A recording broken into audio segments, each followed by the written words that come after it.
literature or review of later literature. Once again, I want to welcome each and every one of us. Dr. G, are you there? Yes, I'm there. So let me introduce before you pick up from there. Thank you. Yeah, we welcome all the students, the stakeholders, and the officials involved in this seminar presentation. This seminar presentation is on how to draft the literature review and to make a good write-up of research project.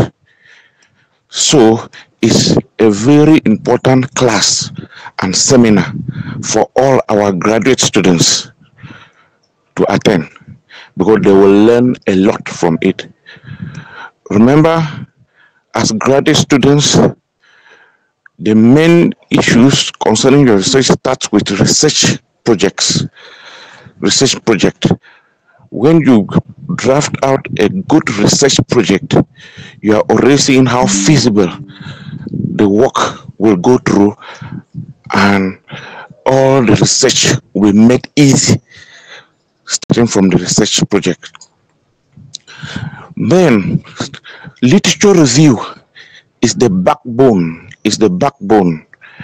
of all research work because all your findings you interpret or discuss all your findings based on the literature review of what you have brought out from different textbooks, from internet services, Google, and from all other sources, so as to enable you bring out a good knowledge of the topic sentences of your main topic for any of your research thesis. So this seminar presentation will be handled by our country's director, which is Professor Sonjo Fabian, and the director of research, Dr. Yongo Luis. So we will have two phases. The first phase will be the presentation by these our two officials. After then, we'll give room for questioning, for exchange of ideas and questioning so that the students' worries will be cleared by the presenters. So, notwithstanding, we will start by, first of all, introducing the main officials. So, for me, I am the moderator. I am called Dr. Nji Augustine. I'm the director of Kesmon International University. In this meeting, I'll be acting like the moderator, while Professor Sonjo is the presenter. Our country's director is a presenter, and Dr. Yongo is the next presenter. So, since while we are waiting for Professor Sonjo to join in, Dr. Yongo Luis, the director of research, is here, and he has given us the go ahead to start up this presentation. So we'll start with him. But first of all, he will first of all give a word of welcome to all of you. Thank you. Dr. Younger, the floor is yours.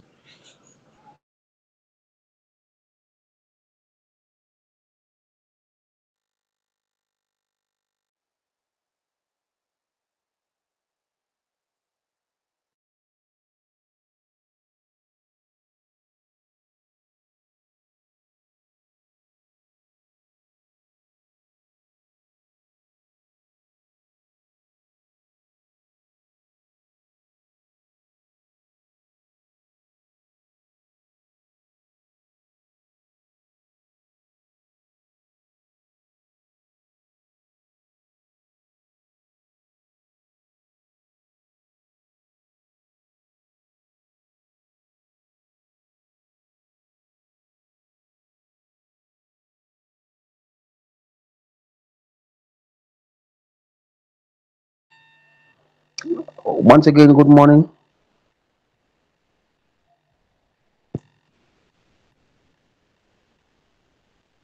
Hello.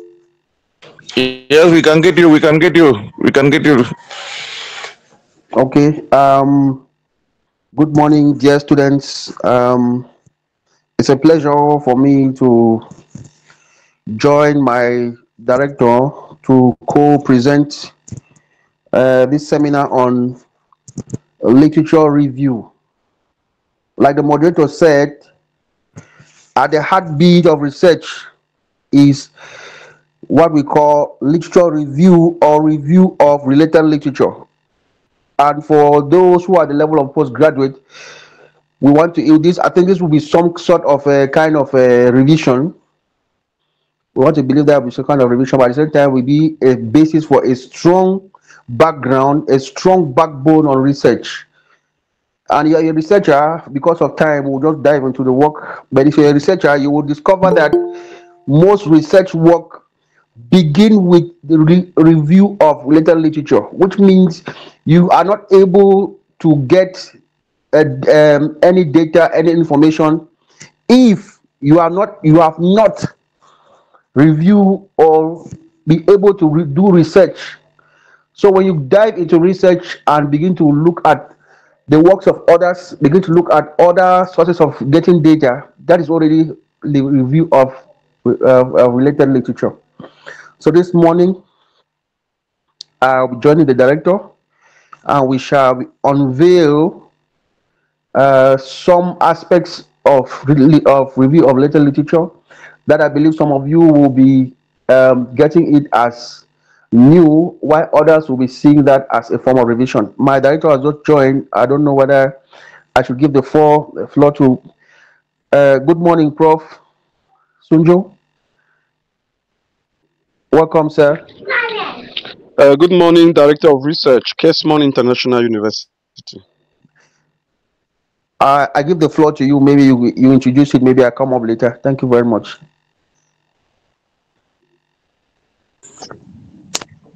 Okay, thank you.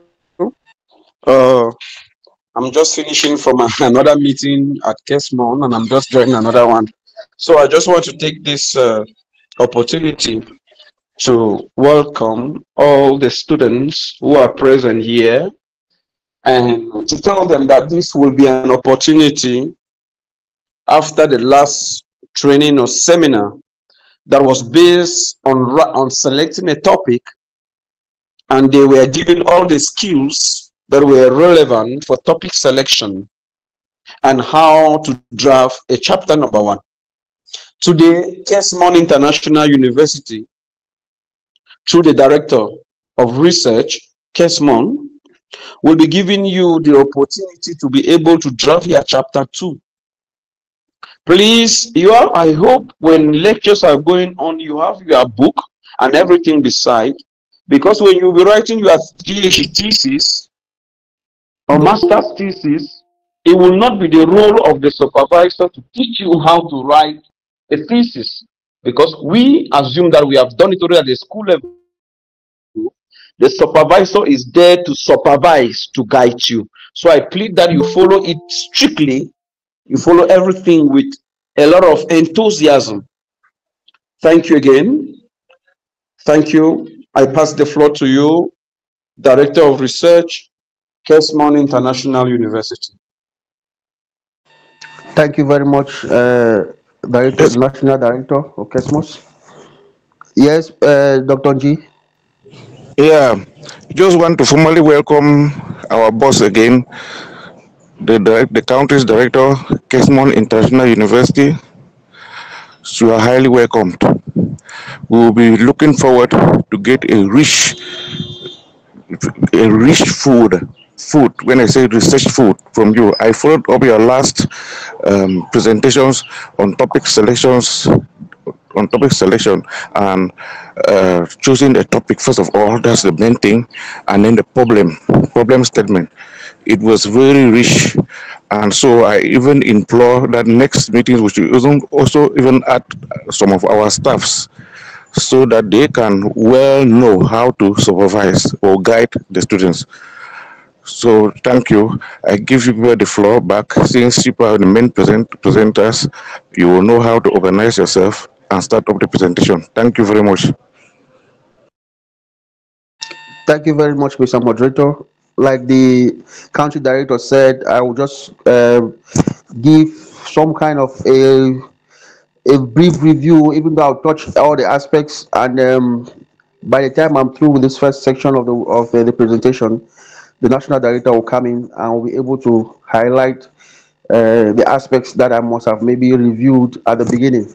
So, like I said, for every researcher and for every scientific and academic work, literature review or review of later literature is always chapter 2 of your work. And this is the section of the work where we want to see what it means to have been somebody who has been called up to carry out a scientific work that can be read and approved worldwide, globally. You also want to understand that normally this chapter of the work, like I said, is normally supposed to be the first aspect of every work a researcher or the first section of every work a researcher will carry out.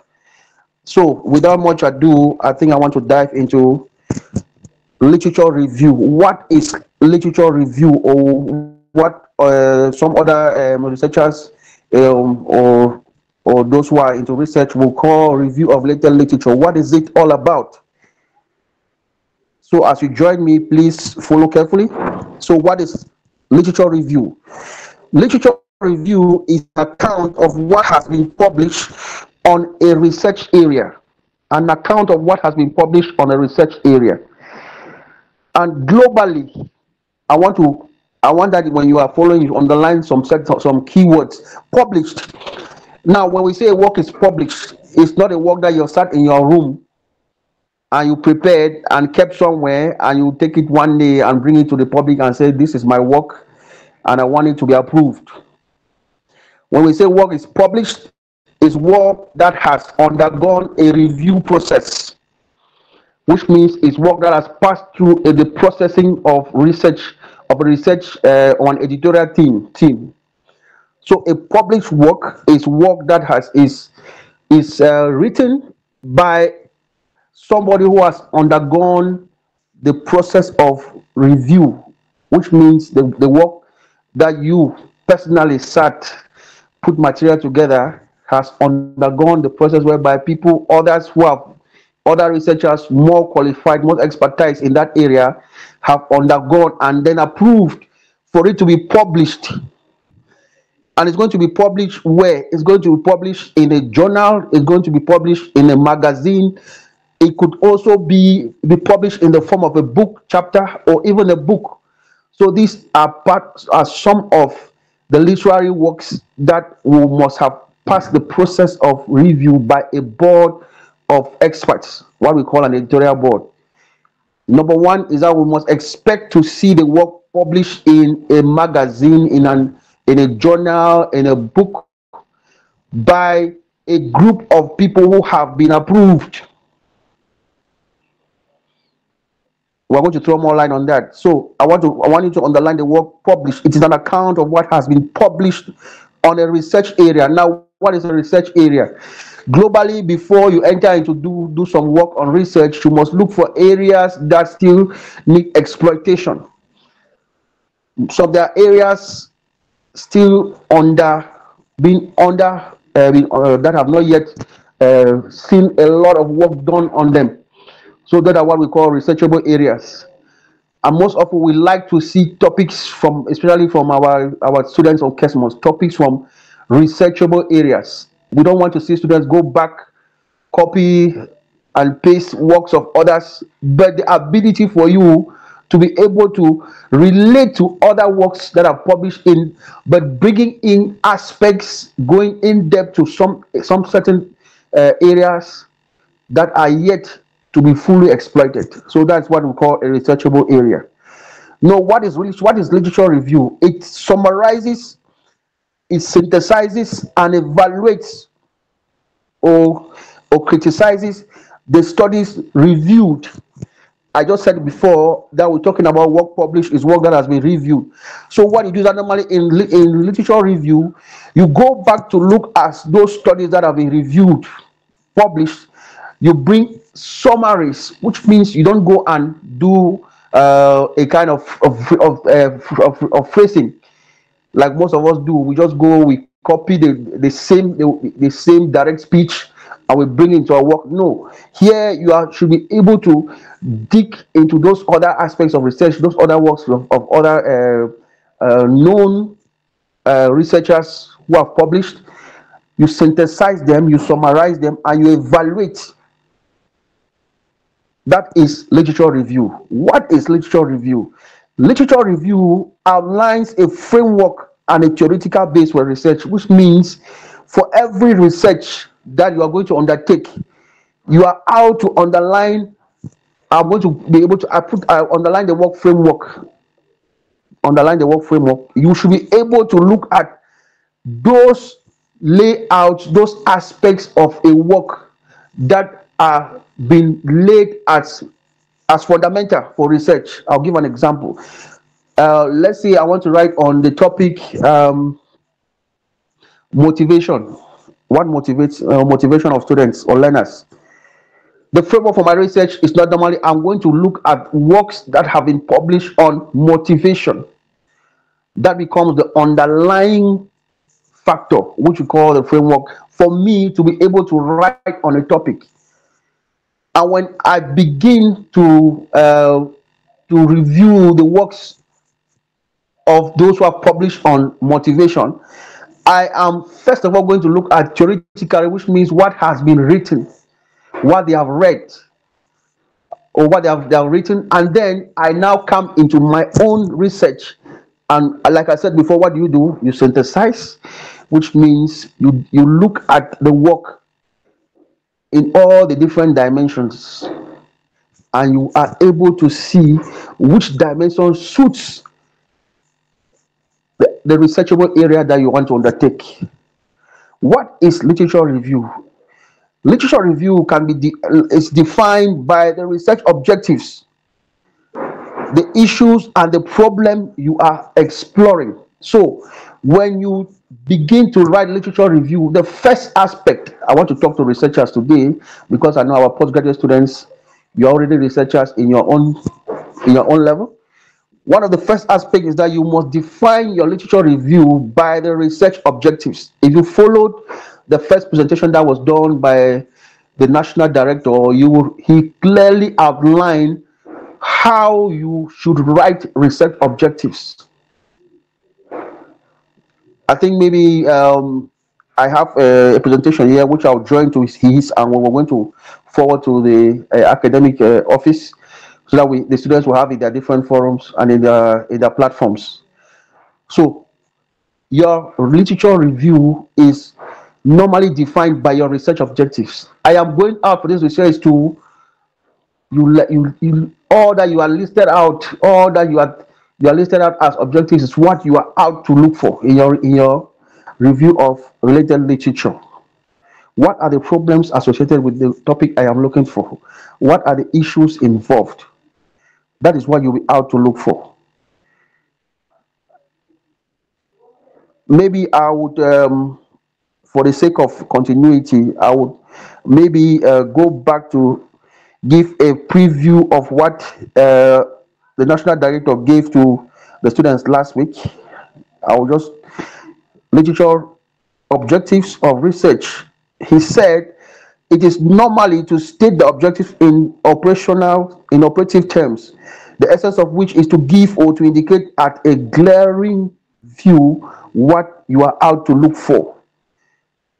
So what are some of the verbs that you can use to assess, to evaluate, to investigate, to analyze, to compare, to establish, to measure, to describe, to ascertain, to determine? There are so many of these some of these verbs that you'll be looking for. Now, generally, you are going to have two types of research objectives, like you stated. You're going to have the main research objective and the specific research objectives. So he normally I think for those who followed, you coin your general objective or your main objectives from your topic, and then the specific objectives will now come out in the form of he used an acronym SMART, which means you are looking for the specifics, which means looking for things that are measurable, they are clear, they are purposeful. You are looking for things that are realistic, and you are looking for things that are time bound, which means they must have an indication of the time being assessed or studied. Now, with the knowledge of research objectives, I just said, or I clearly defined that literature review should be defined by your research objectives. You are out to ascertain, you are out to identify, you are out to determine. With these clearly stated reasons for research, you can now dive into looking at the different sources of data that you can collect. Now, what is literature review? It is not just a description, because we have come to realize that normally many students, when they write literature review, it's like writing a story. You don't just go to be descriptive, no, or just a summary of your reading. No, it's not just a summary of your readings. It is a clearly scientific uh, um, presentation of what you have been able to go to the field and collect as information. So, for the first part that defines literature review, I said it's an account of what has been published on a research area. I said underline the word published. It's a summary, it summarizes, synthesizes, and evaluates the studies that have been reviewed. I said underline the word reviewed. It outlines a framework and a theoretical base for research. It is defined by the research objectives, the research problems that you are out to explore. And finally, what is literature review? It is not just a description or summary of your readings. If you are clarified on what literature review is all about, then we could look at the sources of information. Where do you get information for literature review? Where do you get data for literature review? Categorically, there are two sources. We have the primary and the secondary sources. Now, primary sources, when we talk about primary sources, we talk about sources that you, in one way or the other, have direct, palpable, tangible relationship with. So, for primary sources, you could be looking at your own experiences and opinions as primary, which you can be able to assess, synthesize, and add to literature review. There could also be the experiences and opinions of others. Like we said, you are about to look for work that has been studied and is reviewed. So those will be your primary sources. Now, these primary sources, where do you get them? Now, as far as your own opinion is concerned, we're talking about personal, tangible, measurable, which is your own personal. So that is personal. Now, from the opinion of others, you can get them from interviews, you could get them from questionnaires, you could get them from experiences, experiments, you could get them from observations, you could get them from journals, you could get them from books, and that will be a good source from the opinion of others. Now, as I said, the primary source comes from your own opinion and experiences, or from other experiences, or from the experiences and opinion of others. I just gave that from the sources of the experience of others. You get them from interviews, questionnaires, observations, and experiments. Now, for the secondary sources, these are sources that you will normally only get from books, and these books or literary works come from reference works, will come from books, they come from journals, they come from magazines, you get them from newspapers, you get them from newsletters, you get them from brochures, and from other electronic sources, which means you go online and you do a research.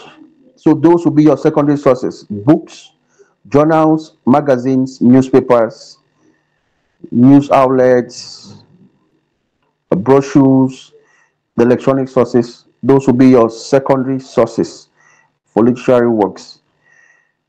Now, when it comes to citing the sources I just talked about, which means whether the primary or the secondary sources, it's very important that we indicate to our students that you must avoid plagiarizing. I think in the first presentation that we had last week on selecting or a good topic, the national director clearly states what it means to plagiarize. And I want to state here clearly for our students, your work will not receive any ethical clearance if we come to discover that normally in citing the sources, you have not been very clear, which means I'm going to underline the word clear, which means that when you're going to be citing the sources, we're looking for the fact that normally you have not gone to reproduce, you are not going to take a work that does not have copyrighted.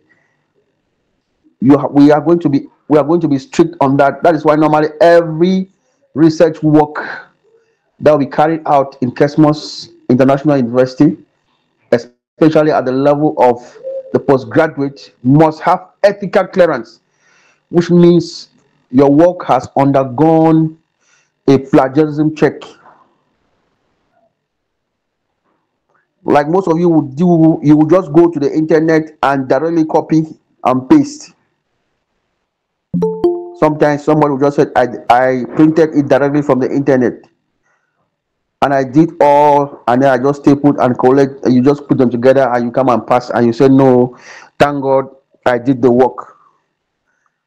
Because most of the times when we get students who are lazy, when they get to that level, what they do is that normally they just assume that what they will go and copy and paste without permission will be acceptable.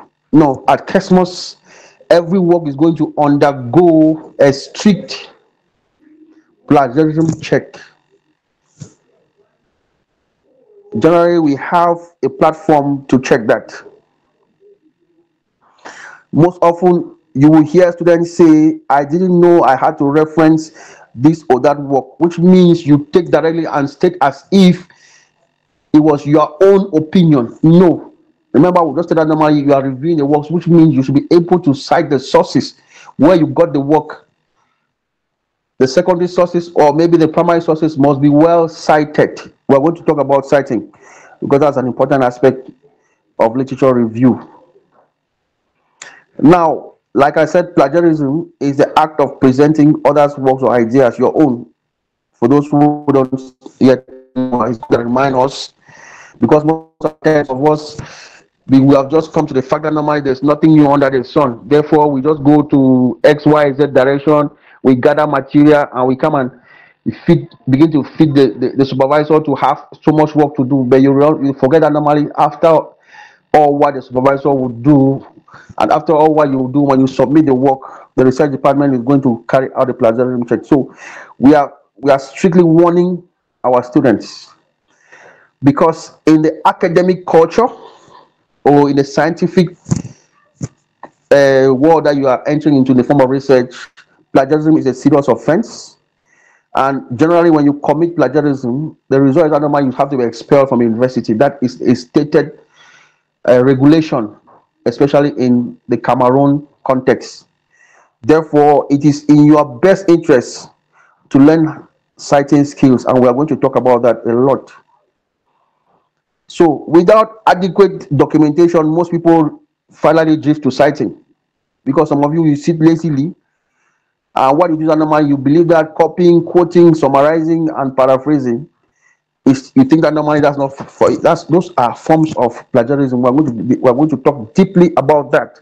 So it's good that you are able to relate with enough and adequate quantity and quality of work that you need, because often, like we're going to say, for masters at the master's level, your research works, especially for your thesis, should be between between 60, we are giving a limit below, but we don't take that limit. But the maximum should be around 125 pages, which means chapter 2 should be taking something like 15 and even sometimes even more, 20 pages, because that's where we're able to see that a student is somebody who is able to relate to what it means to carry out an academic and scientific exercise of search and research. Now we're going to look at the ways you are going to use the secondary sources I just stated. You are going to either paraphrase them, you are going to summarize them, and like I said, you summarize, you synthesize, and you evaluate, and you are going to quote. Those are the three forms in which you are going to cite secondary sources. You're going to paraphrase, you're going to summarize, and you're going to quote. Now, to paraphrase or summarize, what does that entail? Now, when you identify a theme, which means there's an aspect of your work that you have identified in the course of searching data, both primary or secondarily, and you have read through it, first is that you note the source. Now, in the source, what is in the source? In the source, you need to talk about the title, the author, the page number. It might be you're looking from electronic sources. You will be able to state the what you call the link, and then you state the date of access. That being the case, we're going to go deep into that. Now, when you have done that, you extract the relevant information, and then you're going to rewrite the idea in your own words. That's paraphrasing and summarizing. Then you are going to check for the accuracy of the original ideas, because if you don't check for the accuracy of the original idea, the tendency is that normally you will be citing work that might not even have any relationship with what you are writing about. Now, if you're able to check the accuracy of the original idea, then you can now connect all this idea into a coherent piece, and that could form a paragraph. Paraphrasing. And when that is done, that forms what we call a table of the main idea. We are still coming into the different sections of chapter 2, but first it's good we relate generally to what literature review is all about. Now, in quoting, what is quoting all about? It is copying the author's original words and putting them in quotation marks. That is quoting. You copy the author's original words and put them in quotes, citing the source. I said before. I said what is involved in the source. I gave you what the source carries.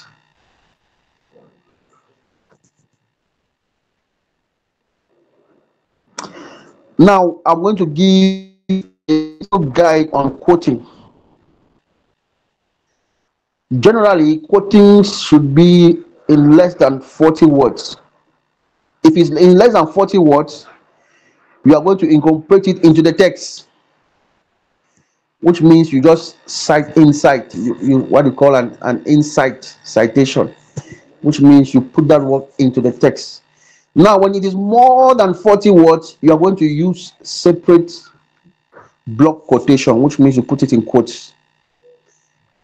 I hope students, postgraduate students, are following up so that we don't see students who will not be carrying out a very good piece of research work, especially in chapter 2. First, I have given us a clear guide on what it means to paraphrase, and now I'm giving us a clear guide on what it means to quote.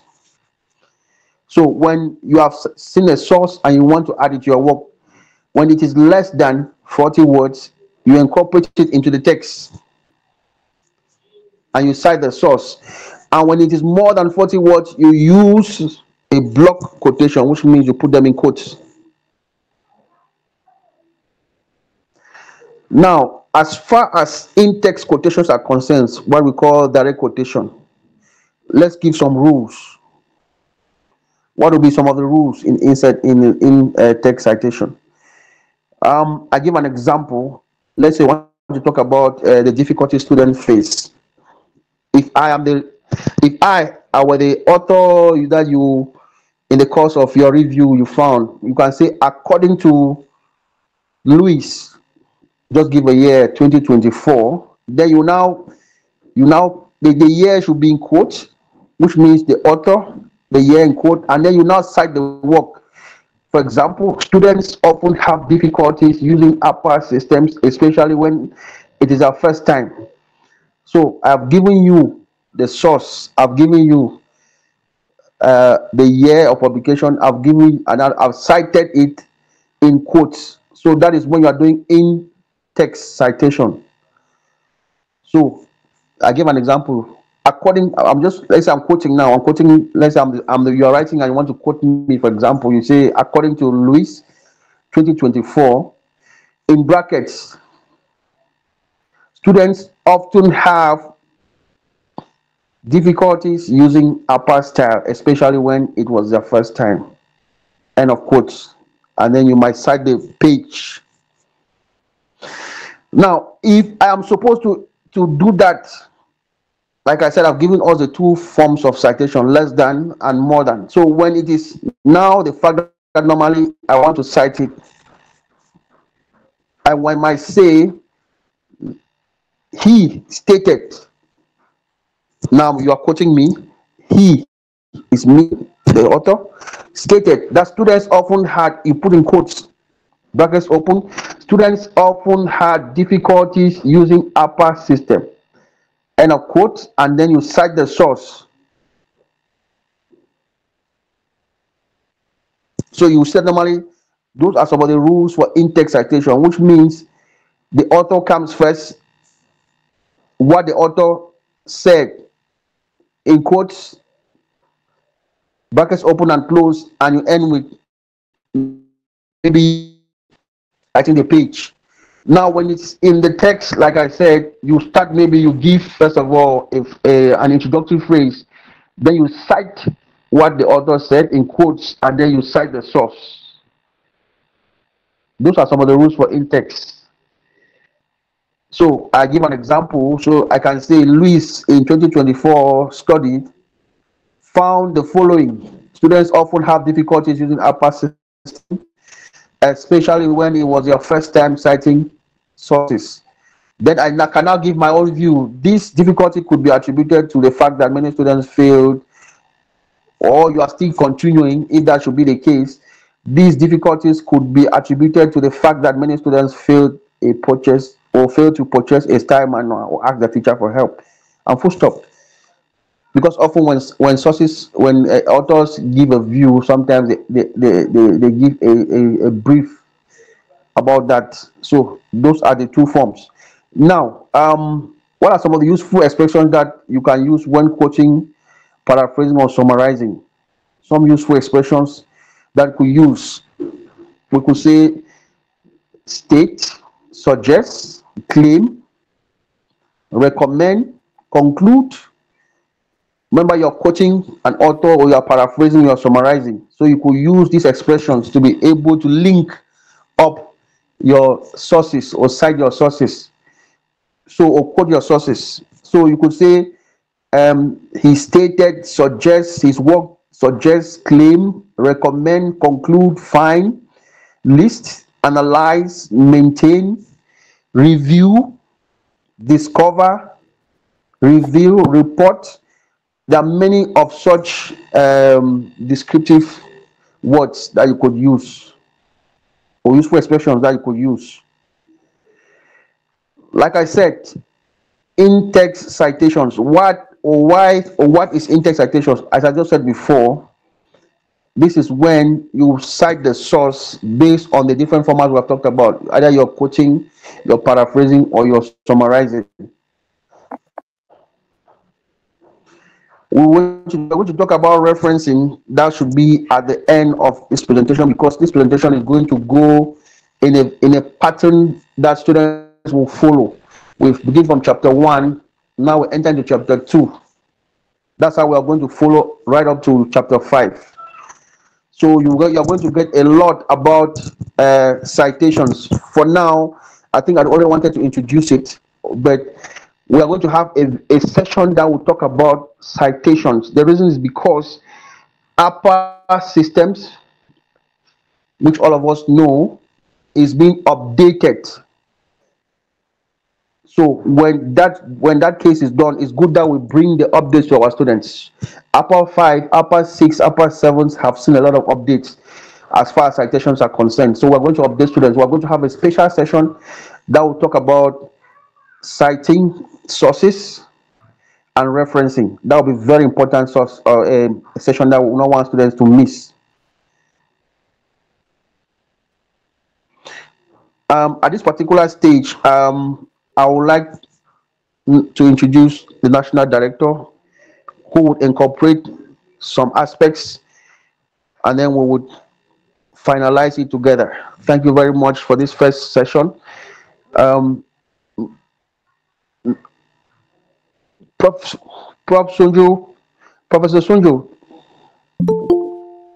National Director. Yeah, Yes, thank I'm you very there. much, Dr. Lee. Okay.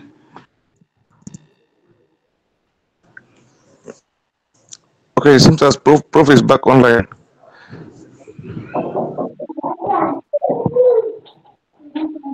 The National Director, sorry, we know that the network is not the best, but I've been able to introduce the students to uh, literature review. We have defined literature review. I've looked at sources, and I've begun introducing them to what it takes to cite those sources. So I want to stop at this level. Then you come in so that we could add more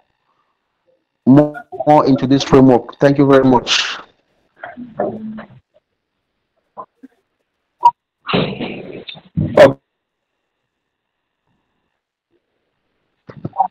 Okay, Director of Research, Kesmon International University. Thank you to Dr. G, Director of Health-Related Programs.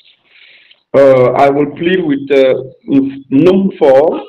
NUM4, if you could go out of video because of network problem, if you could go out of video, it will be better. Emmanuel, if you could switch audio, it will be better. Emmanuel, can you switch audio? Numfor, can you switch audio? Mr. Numfor, please, can you switch audio? Emmanuel has come back again with video. Mr. Emmanuel, can you get us? Please. Can you go on audio? Audio.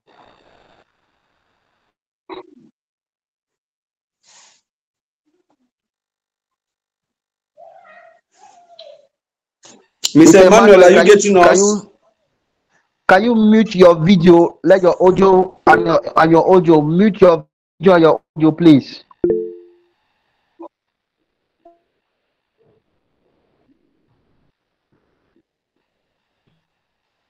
Mr. Emmanuel, can you mute your video? Okay.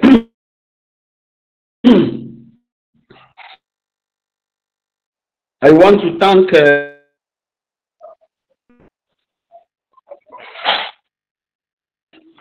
okay, it is done. Thank you, Director of Research. It is again for me to join all the students to discuss with them on issues of chapter number 2, literature writing. It is true that I was not prepared to share anything. That's why I don't have any slide. And so we'll just be discussing. And the Director of Research is going to share with you what he has prepared.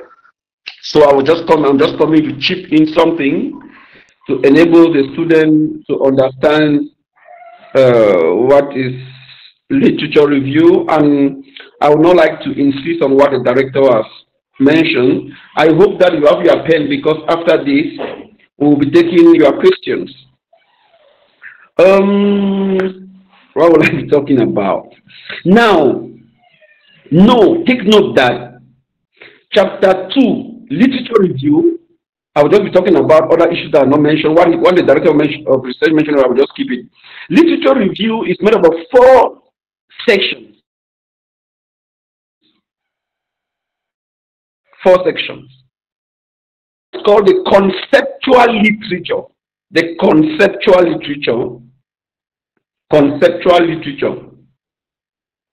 Conceptual literature. That is section 1 of chapter 2 is entitled Conceptual Literature. Under the conceptual literature, what is the student supposed to do? Remember, concepts are perceived differently as we move from one field to another. So, here the student has to prove that he is an expert in concept. He masters his concept. If your topic is, for example, the effect of salary on organizational performance, or the effect of motivation on organizational performance, in this section 1 of chapter 2, you have to explain what you mean by organizational performance. What is organizational performance? How have other people defined organizational performance in other disciplines? How are you defining organizational performance? How do we measure organizational performance? That's the first concept. You will now take another concept called motivation. What is motivation all about? How do we define motivation? How has other discipline around me define motivation? How do they define motivation in my own domain if I'm doing management or I'm in the health domain? How do health gurus define motivation? In this my thesis, what will I understand as motivation? Are there other variants? Are there other components of motivation? How will I measure? Technically, how will I measure? How do they measure motivation in an organization? That one is conceptual. I want to explain the meaning of concept so that at the end of that section, I should be an expert in all the concepts in my topic or that are linked to my topic. After the conceptual literature, the second thing that you have to present is what is referred to as the theoretical literature. Theoretical literature. That's section 2 of chapter 2. Theoretical literature. Please, before I go to theoretical literature, I don't have notebook. I'm just speaking. Before I go to theoretical literature, the last section in section 1, there is something that you have to do that is called conceptual framework. It's not a heading, but section 1 is called conceptual literature, not conceptual framework. Because some students write their conceptual framework. So take note, when you are finished explaining your concept, you will just end that section by drawing a diagram referred to as conceptual framework. A conceptual framework is simply a diagram that shows how the various concepts are intertwined, how they are interlinked, how they are interwoven. Maybe this, when you pay salary is going to increase motivation to work on time. When you come to work on time, you will then produce more. So I'm trying to link my concept. That's what is called conceptual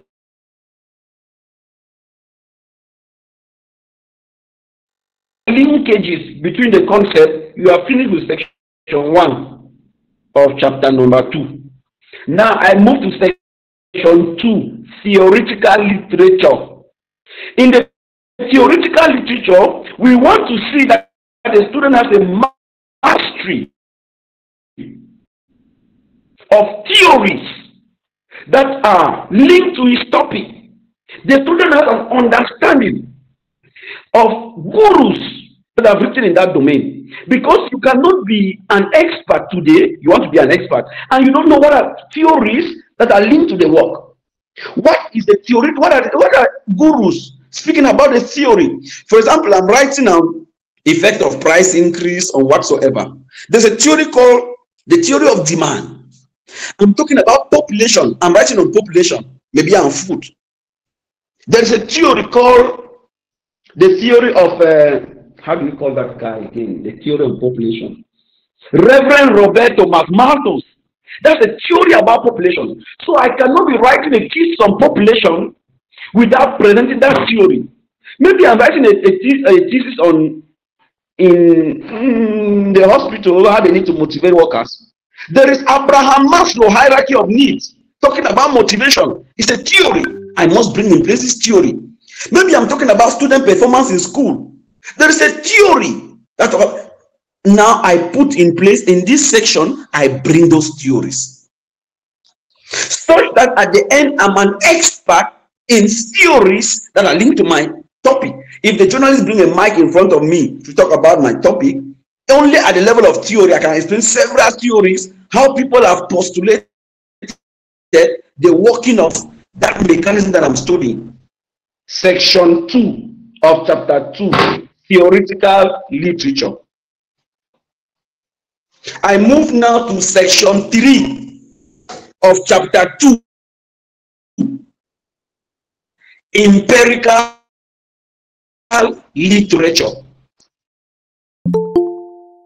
Now, at the level of empirical literature, has been implemented on ground. Oh, I don't know whether they will be able to understand. Please, theory means that it is not implemented on ground. Theory is based on assumptions. But when I'm writing the empirical literature, it is based on the studies that were carried out to test the theory. Any study that was carried out to test the theory is called an empirical study. Empirical study. And when I'm writing if I want to when I'm writing the empirical study, I write it giving, I think it's 4 points. First, number one thing, what the name of the author and the objective of the author, or the objective of the study, the ontology of the study, the methodology of the study, the findings of the study. Then if possible, I criticize. Criticizing is what the director of the study was talking about, evaluating the study. How do I write empirical literature? One, name of the author and his objective. What was the objective of that author? For instance, Sonjo had as objective to investigate the effect of this on this. Next, which methodology did he use? He used double co-integration. He used the linear regression or the under least square. He used which type of research design. He admitted questionnaire. That's the methodology. What were his findings? Now the last point, criticism. Is it possible? Can I criticize the study? Evaluation of the study. These are the 4 things that I do when I'm writing empirical literature. And what I've told you, for those who were there when I was teaching how to write an abstract, you will record that it's an abstract. So if I have a study, an article in front of me that is made of 30 pages, and I don't have time to read all the article, I just go straight to the abstract. In the abstract, I will get these 4 elements. But that's just a shortcut. I'm not about to take that shortcut. You read the work. But when you are reading the work, these are the 4 things that you are checking. But those 4 things are already in the abstract of that article. Now, after you present the empirical literature, and when you are writing this empirical, don't just be citing and going. Don't know. There is an order of presenting them. I might start with literature in developed countries. I come to less developed. I don't know. I might follow a chronological order of the literature using that date. Or I may start with empirical literature that was indicating a positive effect.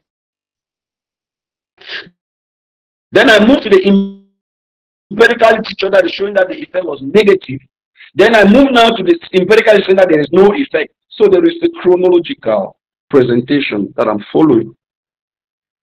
That is section 3 of chapter 2. After that, I move with the last section of chapter 2. It is called Gap Identified and how the study covered the gap. Gap Identified concept. In the concept, in section 1, was there a gap that you wanted to fill, that you discovered? After that, you presented a theory. In the theoretical literature, was there a gap that you want to fill? After that, you presented the empirical literature. In the empirical, was there a gap that your study is coming to cover? This is the last section where you explain that gap. That gap now becomes like the value added of your research. And remember, chapter 2 should be the biggest chapter of your thesis. When we want to populate our PhD thesis, chapter 2 gives us the avenue, the opportunity to be able to populate our thesis. Chapter number 2.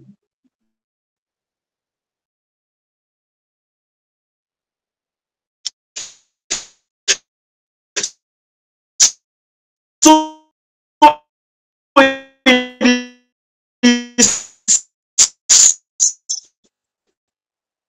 let me just say the biggest chapter. When you count pages, to each section can take a number of pages there. It's a PhD concept. Write concept for several pages. Write theory for the biggest section. There is a theory. This will be heavy. You may present 3 to 4 theories, heavy theories. And when you are writing theories, since I did not prepare this, I'm just doing it now. I've already filled the first section, so I'm just adding material now. When you are writing the theories, you can start with who are the authors of that theory? Who are the key pioneers in that theory? Who brought that theory? What are the assumptions of the theory? What are the assumptions of the theory? Now, after the assumption, what is the theory? What's the theory talking about? What is the conclusion of the theory? Now, what is the implication of the theory to my work? How is the theory linked to my work? How does the theory connect to my work? What will I be borrowing from the theory? This thing I'm talking about, that several points. You can even take one point out, say you write in 4 paragraphs, another point you write in 2 paragraphs, another thing just like that, and you are populating your thesis. The director of research says something about in-text citation. And I don't know if you understood what he was saying very well. If you want to quote somebody, when you say according to, let me put his name, the name of the director of research, Yongo. According to Yongo, once you start by, there are 2 ways of citing, as he was saying. Listen, 2. The first way is to mention the name of the author first. The second way is to mention the name of the author at the end. 2 ways of citing. The first way is to mention the name of the author first, or to mention the name of the author at the end. Author or authors at the end. Suppose that you want to start with the name of the author. You say, according to Yongo. According to Yongo. You have not yet said what Yongo said. So we started by with his name. According to Yongo. Now when you write that Yongo, only the date of the publication of the article of Yongo should be in bracket. If the article of Yongo was published in 2008, I will say according to Yongo, I open bracket 2008. Then I say what Yongo said. Follow up again. According to Yongo, Yongo is not in bracket. When I say Yongo, I put the name of the author or the name of the authors. I open bracket. I write the date of publication of that article. Then I close the bracket. I now say what Yongo said. Second method, I want to say what Yongo said first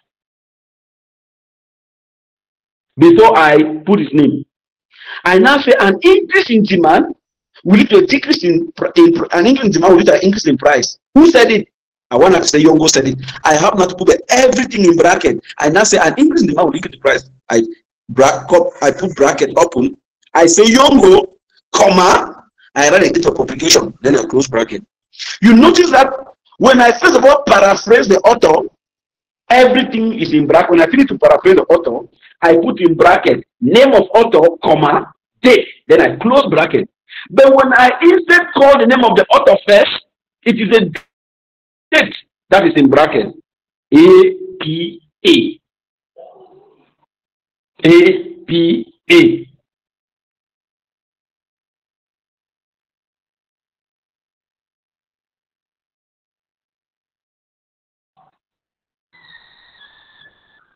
So give an opportunity. Oh, let me just tell one thing. Say one good thing before I forget. Please take your pen and write this down.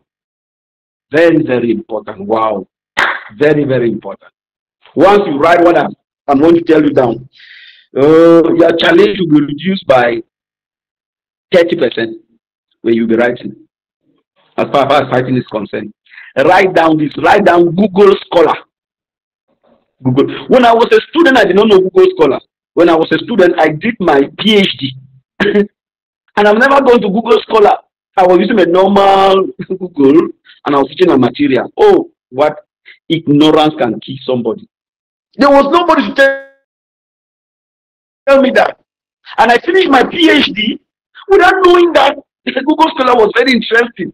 It's already when I was already a lecturer, I already doing my job, that by myself, I was studying. I discovered something. And the funniest thing is that what I want to share with you, I discovered by yesterday. That's the funny. The funniest thing is that what I want to share with you, I discovered yesterday. Yesterday, I slept at about, I don't know whether it was 2 o'clock in the night. And there was an article that I was writing. I rounded up already. Now, there was some referencing that was supposed to appear at the last page. But when I was writing, I don't know what happened, I forgot them. So I'm looking at the name of the author, but where is the reference? I cannot see. I say, God. I went at Google in the night. I Googled it. Oh, I'm not seeing anything. I said, but where did I keep this? Where did I keep this reference? Then suddenly something happened. I just went to Google Scholar. When I type just the name of the author and the date of publication, tap in Google Scholar, everything appeared there. And there was something down that was saying, cite this the author. Thank you, Abojuan Dabi. Thank you very much. Thank you, Marie. I wanted to cite that author. Now, when I typed on Google Scholar, there was something that appeared down that cite author. When I clicked on it yesterday, I saw that, do you want to cite him using APA? Do you want to cite that book, that author, using MLS? And I just clicked on APA. He just didn't cite it for me. I just copy and went and pasted. Oh God, the ignorance. Let me tell you what I've been suffering about this. Just yesterday at 2 o'clock in the night. Just that we don't have time, I would have just asked you that, can somebody just go to his Google and type Google Scholar? Just type anything that you want.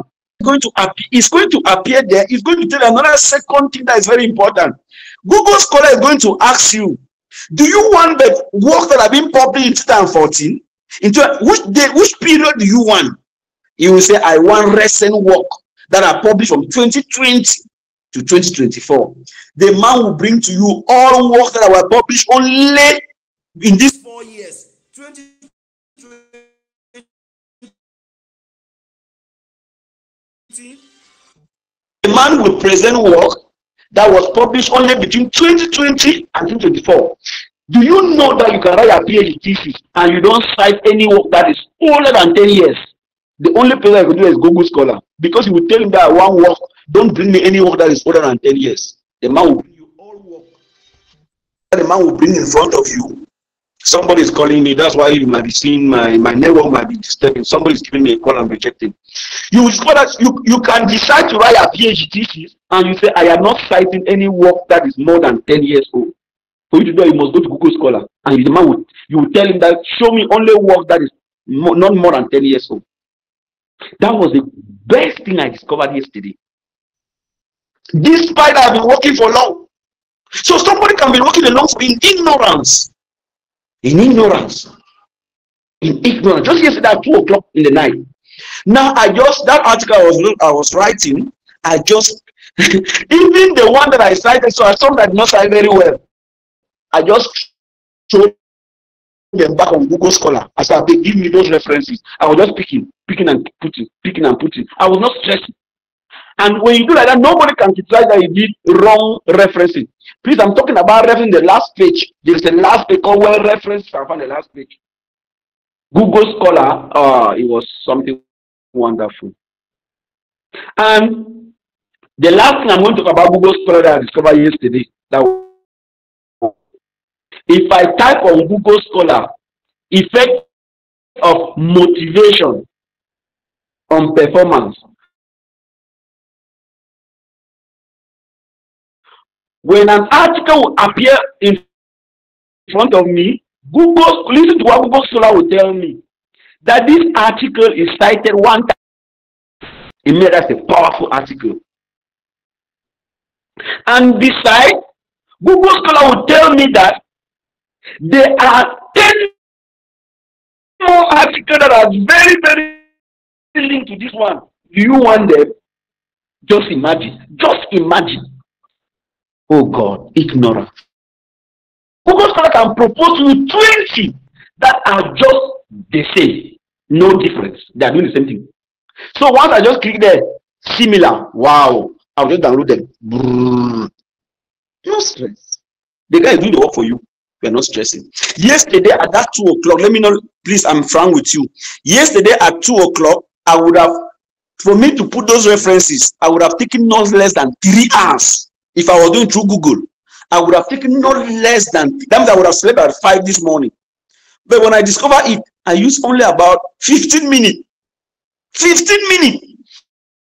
And I fill all my references. The references were about 2 pages, two and a half pages. Remember, 2.5 pages. I filled them in about, I think maximum should be 20 minutes or 30 maximum. But that was something I was supposed to do for about 4 hours or 3 hours. I would have slept by 6 o'clock this morning. But that's the magic that Google Scholar gave me yesterday. And I was just saying that at 2 o'clock I was moving in my house, I was saying, wow, if I knew these things, if I knew these things, if I knew this. Because they don't teach it. No, it is what they call learning by experience. It's learning by experience. Learning by experience. So there are equally certain things that you guys will discover as you are writing your research. You will discover it. You will discover it. So I beg to end here. I will end here. I think those are the basic things that I could add on what the director of research said.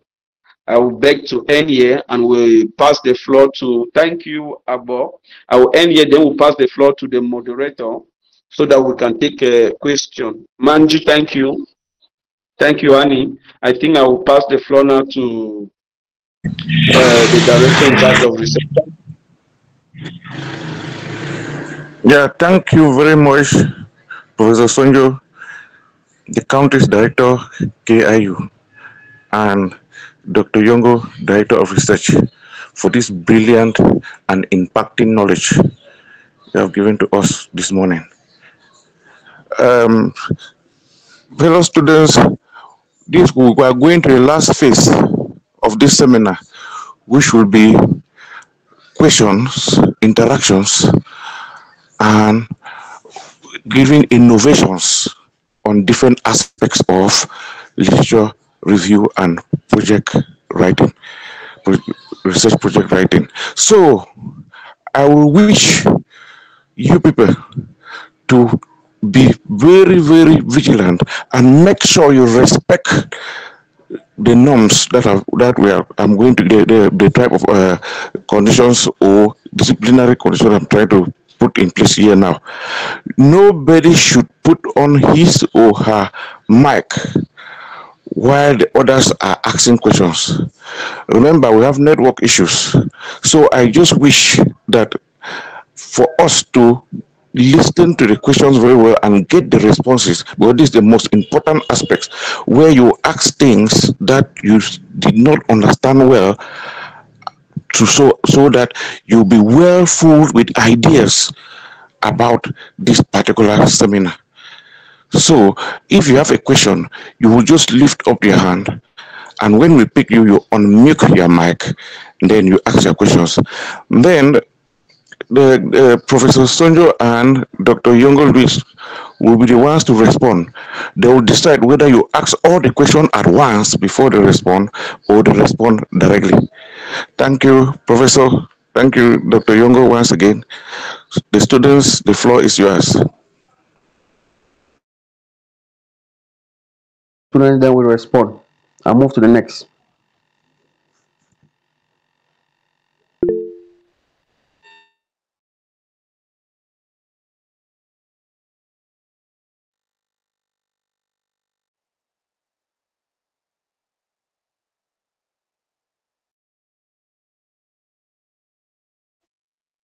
I see the hand of Please, Jamaru up. Yes, Jamaru, you can go ahead. Hello, good afternoon, presenters. My name is Samuel Jamuliro. I'm a PhD student, Environment and Climate Change. I'm speaking from Uganda. Now, on the point of literature review, this is now my third dissertation research. I did my first research on for the bachelor's and for the LLM. Now, it is, I'm finding it new. Like they normally said that research is discovery of ideas or new ideas. To be honest with you, for the two levels of research I did, I found the literature review under chapter 1. But it is also a good discovery to find the literature review under chapter 2. So it is my new discovery. It isn't a question, but I'm just establishing a discovery. I thank you for your presentation.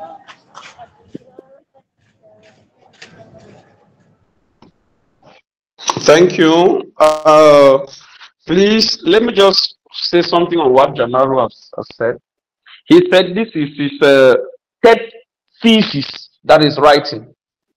And that despite the fact that it is his number 3 thesis, he has learned so many things about stories. It means that he has been writing without understanding. And that is why when research material is going on, I always like the student that have written already, that have done so many things. So thank you very much. I'm happy that you are confirming that you are learning. And despite that you have written all thesis already, there are things that you are learning from here. Thanks very much. I will pass the floor to the Director of Research who is coordinating the program.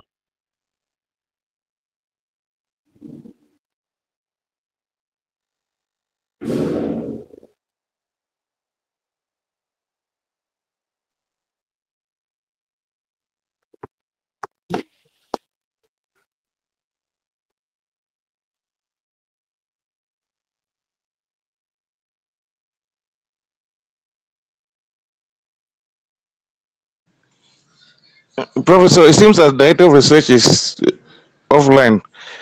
His connection is his network is have problems. So you can continue.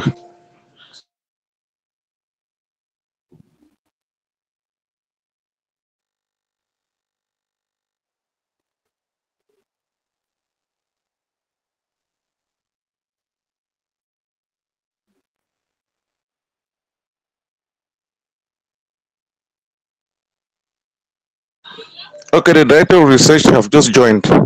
So director of research, the floor is yours. Sorry, I didn't get the last question. If the student who asked could come back to it, please.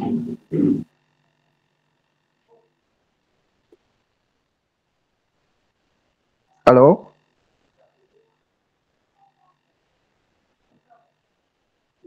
Can the student who asked the last question, can you come back to the question, please? I went off due to network. If not, we can take the next student, moderator.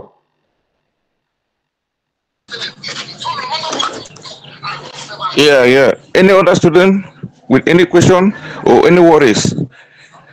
You are free. I see the hand of Marie May. Okay, thank you, Mr. Moderator. Thank you, Professor. And thank you, Mr. Director of Research. I'm called Adda Gudugu from the fourth region of Cameroon. I'm a PhD student in tropical medicine and infectious disease. I really want to recognize the fact that I've learned a lot from the last presentation till today. I've really learned. And I have a question. The first one is that I would like to know how many theories are requested for a PhD thesis. This is the first question. And the second one is that I would like you to emphasize again on the fourth part of the literature review, that is the identification of research gaps. Thank you. Okay, thank you very much. While the national director joins us, he's back. Let me just take the first part. Now for those of the master's level, we expect at least at most three theories. For those of the PhD level, we expect four. We expect four theories. And that is that one of the reasons, because we need to see progression in your research. You cannot leave for masters. You were able to present, or you were able to review two theories or three, and then you come to PhD and you're able to do the same. No, at the level of PhD, we expect 4, 5 at most.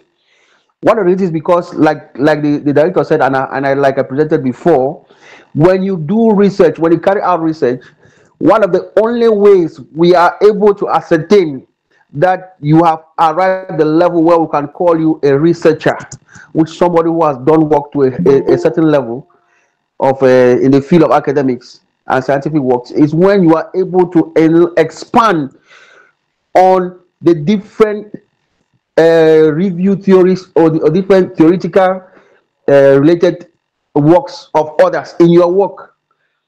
Because without that, we cannot ascertain whether you were able to show proof of the fact that normally what others have postulated. Remember, what others have postulated is not operational in your own context. So you are going to operationalize it in your own context. And that is the only way we can ascertain that you are able to operationalize it, which you are able to expand on it. So for PhD level, we expect at least 4. The last part of your question talks about research gaps. Maybe I give that to the director to expand on it. I can come and add to that. Director, are you there? Yes, I'm there.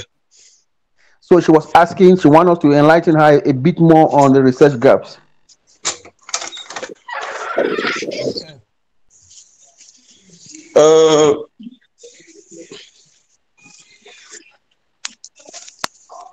The research gap is a technical section of chapter 2, section 4. A research gap is simply there to prove that you have read what others have done. The research gap is to enable, because it will prove that you read. If you don't read, you cannot have a gap. Now, where is the section where other people fail to handle, that you are thinking that your own thesis is coming to handle? You have reviewed all what others have said. Now, from all what others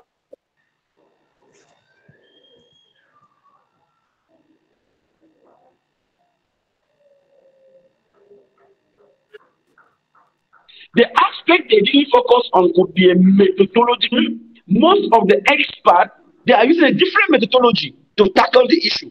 But now you want to bring in a new methodology from another field. That is the gap you are handing. Maybe most of the researchers that you have reviewed, they use secondary data. But now you are bringing primary data. Or maybe they use primary data, and you are bringing secondary data. That could be a gap. It might equally be that, to the best of your knowledge, most of the studies, maybe they were so much on developed countries, and you are sure that studies have not been carried out in less developed countries. It may be a gap. This gap may be methodological. It may be a theoretical gap.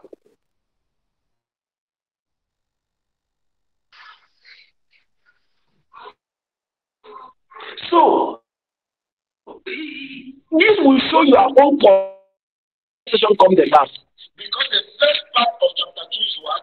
Conceptual literature. Was there a conceptual gap that you want to add? If there is no conceptual gap, section 2 was what? Theoretical literature. Is there a theoretical gap in terms of theory that you want to add? If there is not, you move to empirical. Concerning empirical, have you seen anything that you want to add like a gap? Maybe other study, maybe I didn't with health, and they're talking about anatomy. I'm not in health. They're talking about anatomy. And people that talk anatomy, maybe most of them focus on the head, and the left in the head, they study the whole head, everything. But they left the eye, or the left eye, or the eyebrow somewhere. That one could be a gap in the literature. That most of the stories, some were studying the mouth, some were studying the nose, some were studying the teeth. But as far as the eyebrow is concerned, I don't know how they got it again.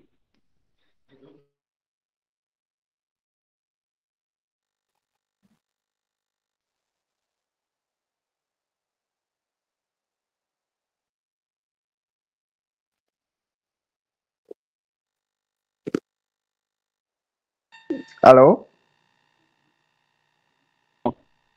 You guys are the one doing health.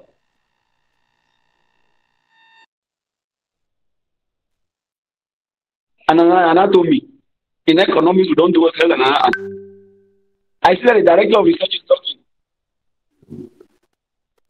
No, director, Okay. you And went you up a want to little bit. focus on that.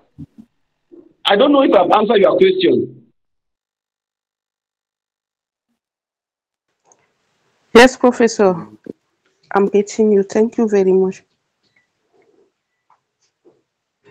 So maybe I help Madame Marie Aimé to summarize research gaps. So research gaps are presented either theoretical gaps, conceptual Dr. gaps. Yombo, your volume is too low. I don't know if you are far from the mic or is it from my side? Hello? Can we get me now? Hello? We can get you well. Maybe it's professor's line. Training to get you. Maybe if the students are getting, then it's okay. Okay, I will try to summarize Prof. Sujo's research gap presentation. I was trying to summarize it. I was trying to tell Marie May that research gaps could be conceptual gaps, theoretical gaps, empirical gaps, or methodological gaps. So those are the 4 different gaps that you can cover under the knowledge areas that are absent or lacking. So you could cover them under those 4 areas. Thank you very much. Thank you, moderator. Yeah, Mr. Ngum, your hand is up. Thank you so much, sir. I want to thank the administration of the school for this great class we are learning. So I have a little worry when that I've just gotten now, linking from Marie's question. I want to ask, what is the clear difference between empirical review and the research gap? Because when Prof was explaining, I saw myself understanding a gap as if it is empirical review. So if they could highlight the clear difference between empirical studies and the research gap, it will be of help. Thank you so much. Okay. Empirical review simply means that you are reviewing empirical studies. You are reviewing empirical studies. Reviewing empirical study means you want to present studies that have been carried linked to your domain. Let me explain. Your topic might be effect of motivation of organization. Let me just pick just effect of motivation on performance. Now, there are many people that have already written in Kenya, in Tanzania, in Rwanda about the effect of motivation on organization. Maybe in Kenya, somebody went and studied MTN and was trying to see that when MTN increased salary, how did that increase the performance of MTN in Kenya? Maybe in Nigeria, somebody went to Dangote company and studied what happened that when they increased salary of Dangote workers, what happened? Maybe somebody came to Cameroon and went to Brassaris, the Cameroon, and was studying and did a study to find out when they asked salary in Brassaris to Cameroon, what was the performance of Cameroon? Maybe somebody carried a study in Tanzania, in South Africa. Now, these studies is what you will be reviewing in the empirical literature. You will now say, according to Sonjo in Kenya in 2015, his objective was to investigate the effect of motivation on MTN performance. After administering 250 questionnaires to some selected workers in MTN and using the linear least square regression, he found out that each time salary is increased, organization performance will increase too. That finished. However, this study was criticized because the sample size was too small. It was in that basis that Moabu now in South Africa used a bigger sample size to investigate the effect of motivation on performance in Brasserie. And so using this methodology, he found out this. In the same way, Sonjo in Cameroon was interested in studying the effect of salary on the performance of teachers in secondary school.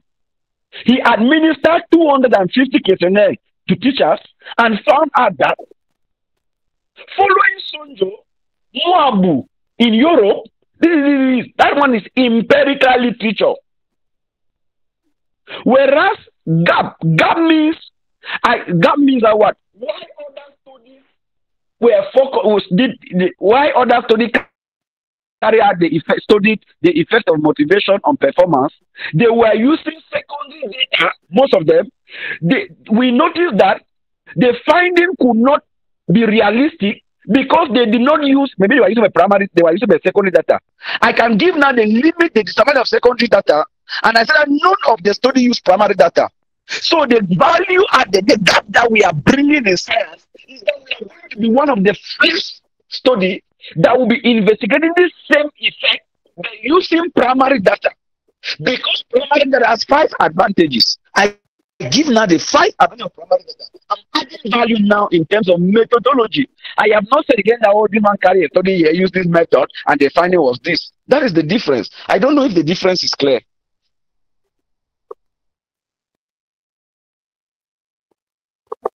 Mr. Ngo, are you clarified? Thank you so much, Prof. Thank you so much, Prof. Mr. Sunyi, your hand was up. You have the floor. Okay, thank you very much.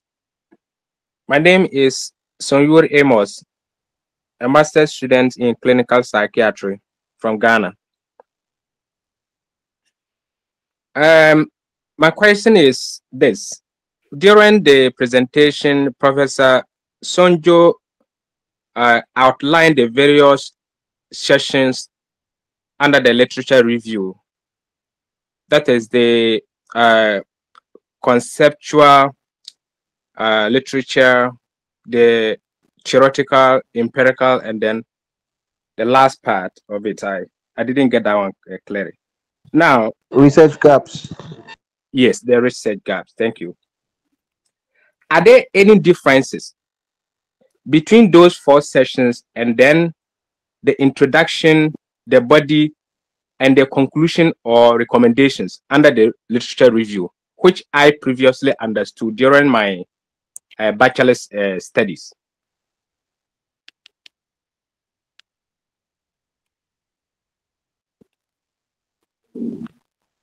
Okay.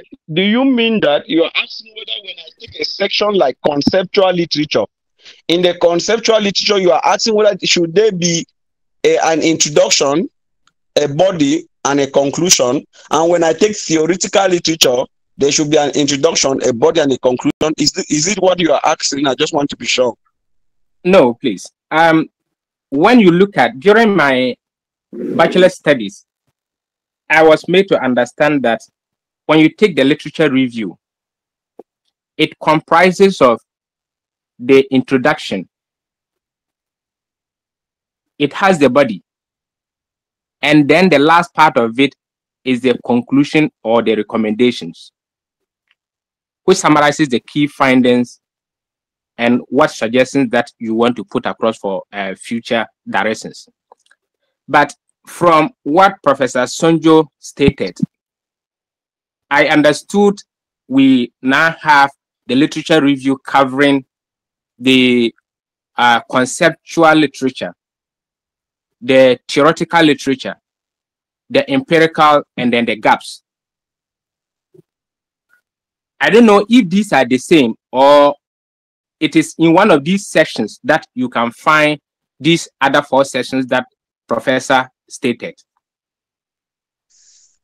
Okay, thank you very much. Thank you very much. You see, sometimes we can give a general presentation, just say that literature review is introduction, is body, is conclusion. Even chapter 3 is introduction. Somebody will say chapter 3 is introduction, is body, is everything is introduction, is body, is conclusion. But when you say like that, the student is confused. But when you give the student the sections that makes it becomes clear. Let me give, for example, I gave you 4 parts. I and you can decide that those 4 parts make up the body of chapter 2. Consider those 4 sections I've given you as the body of chapter 2. Now, you can now introduce chapter 2 by saying that what? This chapter 2 is one of the most important chapters in our thesis. This chapter 2, we are going to, will make about 4 sections. In the first section, we are going to examine the literature, the conceptual literature. Then after clarifying the conceptual literature, we are going to review the theoretical literature. And at the level of the theoretical literature, we shall examine 4 theories while giving their assumptions and their criticism. From there, we shall present the empirical literature.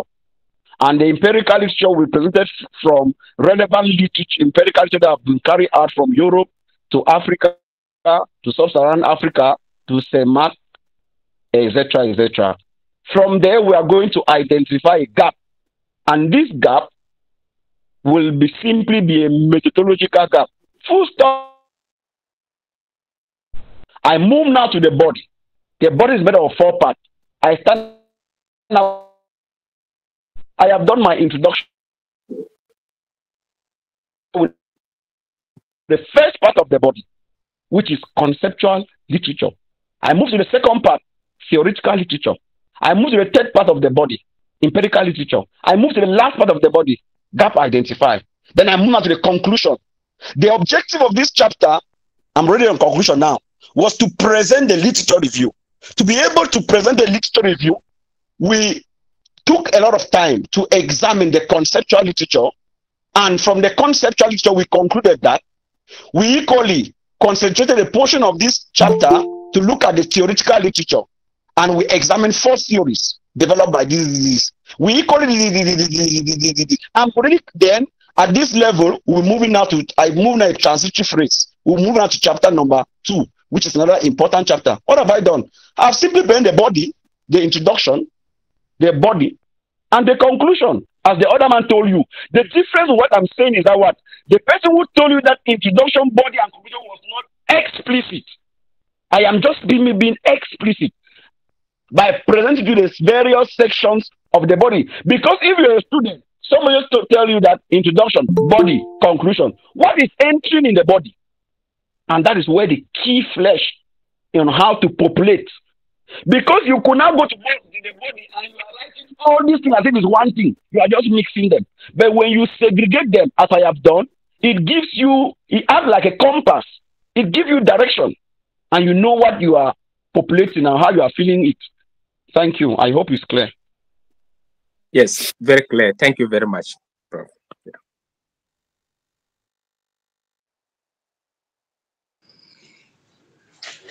Yeah, I think we don't have much time again. We have 2 minutes to go. And I will wish the county's director to give a final word to close off this presentation.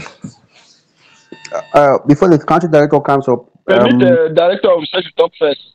before the country director comes up, this will just be session 1 of literature review. The reason why being that we want to be, as much as possible, simplify review of related literatures for our students, because we have realized that normally most of the postgraduate students have a lot of difficulties conceptualizing. So in our next section, we are going to be able to break down what it means to conceptualize under conceptual review, what it means to conceptualize theoretically, what it means to conceptualize empirically, which we have already introduced here, but it's good that we also expand on it. And then we open up to citations. It's good that we add that part, because chapter 2 relates to referencing, which is the last section of this work before appendix. So we want to make sure that this particular chapter, our students are fully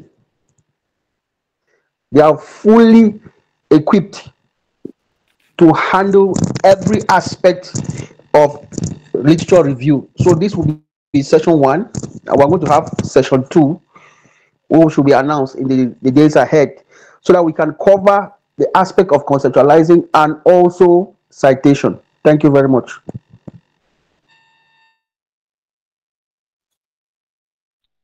Okay. Thank you, Director of Research, Kesmon International University. Thank you, Dr. Njin, Director of Health-Related Programs. I want to take this opportunity again to thank the students for being there and to recall what one of you said, that this is his third thesis. That is he is writing, but that he understood what he has been writing but now. And many of you will attest with me, for any person that have ever written a thesis, you will attest with me that the method used by Kesmon is very skilled, it's very practical, it's down on ground. Because we have a journal where the student must publish, and we are training you for publication. We are not doing like other universities where they are teaching for theoretical, you write and you go and keep it somewhere. We are training you because we have a journal where we want that you should be able to publish there. And that is why we are taking our time to dissect, to enable you to digest. And to the way of explanation, our way of it is very different. It's on ground, it's practical, it's skill. So that we can produce students that will represent Kesmon International University, valuable students that the certificate that will be given to you, you will be able to back it anywhere you go. That is why we are taking enough time for this. So I want to thank you very much. See you again next Saturday, if I'm not making a mistake, for our rendezvous. You will notice with me that most of our staff are not here, because today we are receiving in the Ministry of Higher Education, we have received the Ministry of Territorial Administration, and we have the governor and the mayor that is in few minutes will be on campus, and we are doing some preparation.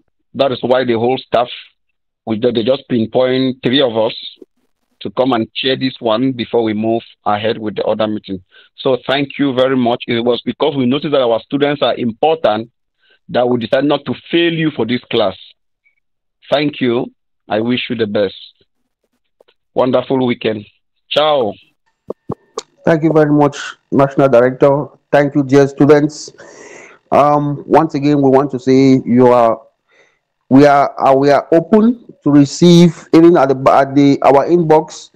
You could still get to us if you have worries, if you have other areas that you want to handle. I see a hand up. Sorry, you're coming late, but we still have another session for the others who are joining. We'll really have a session whereby we'll open up like we did today for a full session whereby we will request for you to present your questions and to present areas where you have challenges for the particular chapter. So you are welcome. Please feel free to inbox us for all other aspects of your research. Remember, I am Dr. Yongo Luis, the Director of Research. You could get to me from the forum for all other aspects of your research work that you are facing challenges in. Just inbox me and we will see how we can handle that. You are welcome. Entrepreneurship for a changing society is why we are here. Thank you very much. Have a blessed weekend and keep on praying, because Kesmos at this particular stage in its existence is about to open a chapter that will meet the needs of everyone that joins the Kesmos family. You are blessed. Bye, and see you on the next session. Thank you very much.